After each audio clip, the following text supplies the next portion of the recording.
Well, it's already affecting what goes into your social Oh, yes, security. oh, yeah, understood. Retirement, but,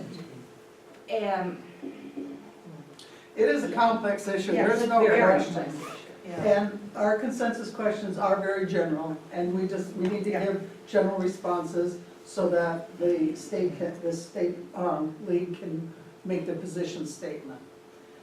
So we probably should look at how we wanna answer these, the words we wanna use, the sentences or paragraphs we wanna use to answer the questions. If I, We're still working on George, that. Yeah. Sue, George has another thing. I was, I agree with Sandra, and I was gonna mention that I think the time to be sheepish is gone. I think we need to be bold in our statements. Because you know what this is gonna get looked over. This is gonna get, our legislators it's gonna go in one ear, out the other. They don't care, but hopefully what this will have an impact with is that it'll help the population of Idaho wake up. Because it'll get the press coverage. And instead of saying, we would like to get there, this is just a suggestion that I'm making. Look, it's gonna be tough to do this anyway. But I think the time is now. The country has been going in the wrong direction for a long time. The people at the bottom are making less money every year than they've made if you look at inflation, etc. And I think that we can't really do much other than make a proposal, and like Murph was saying, this is gonna go to the general league, so if we at least make a bold statement where we stand, they might choose to still water it down on their own. But at least, hopefully, we can go forth with some bold statements of what our values are and what we believe in, and let them shoot it down. But at least for me personally, I wanna say that, hey, I tried my darndest, and this is what side I'm on. And I think that when I was writing down what was being said in the room, one of the things is that we believed a minimum wage should be a living wage. So we do need to get that, in there, and I think that's a really good comment by both George and Sandra, that let's be bold. Like you said, they could water it down, but let's just say how we feel. That's what they're asking us. How do we here feel? That's one good thing about the league, Yeah. is we have been bold and we can't namby-pamby it. Yeah. And we have to stand up for what we believe in. Got women to vote.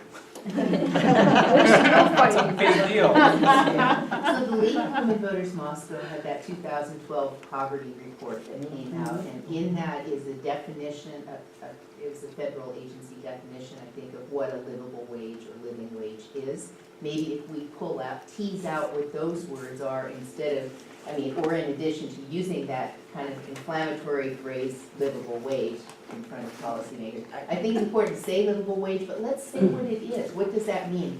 These are the things you buy with it: health insurance, transportation costs, housing, You spend it on groceries. groceries. Enough savings And for our also insurance. stating that with a living wage, they are not getting Medicaid Yeah. and all the other government. And I don't think living wage is inflammatory. I want to see the guy that goes up and testifies to say, I'm against the living wage. What are you for? A poverty wage?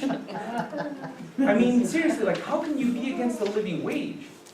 Like that, if you think about it, it's like, why would anybody be against the living wage?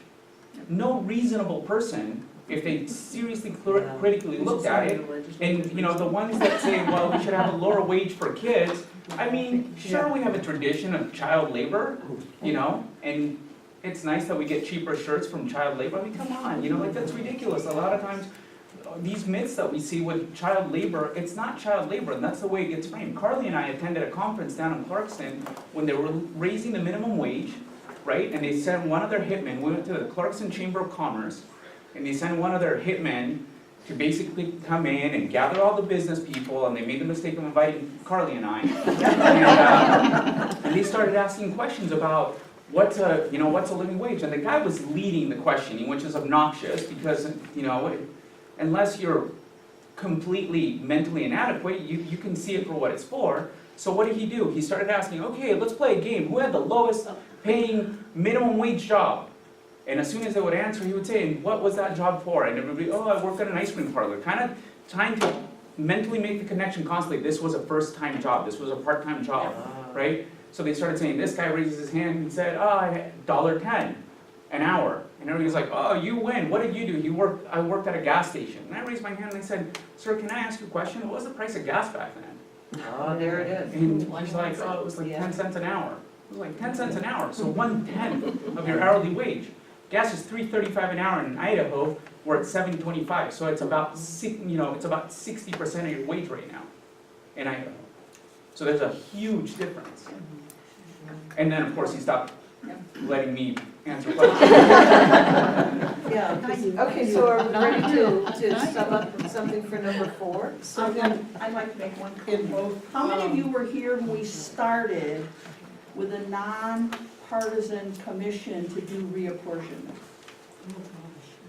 It's How kind of many off years did it take subject, us? isn't it? So what my point for saying that is, just because we come up with something this year and introduce it to the legislature this year, doesn't mean we won't be back next year, and next year, and next year. I mean, when we do these things that we do with League, we're in it for the long haul. It's not a one-shot deal. Because I can't remember one that we've been successful on the first time out.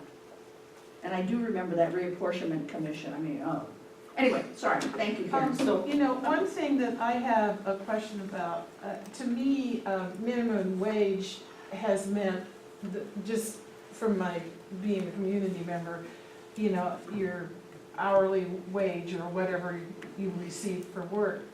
And I'm very interested in this fact that they're kind of offsetting the minimum wage with having the employer have to provide various medical and workman's compensation and all that kind of stuff. Where does that fit into the minimum wage? I mean, is that in the living wage part?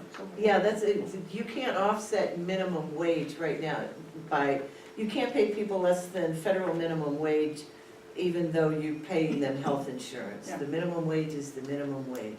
But you're right that when we look at living wage, then where your health care costs, if they're supported by your job, that comes into an idea. Well, so I guess I just am feeling a little confused because I never really thought about the fact that your employer pays retirement or, healthcare costs and all that sort of thing.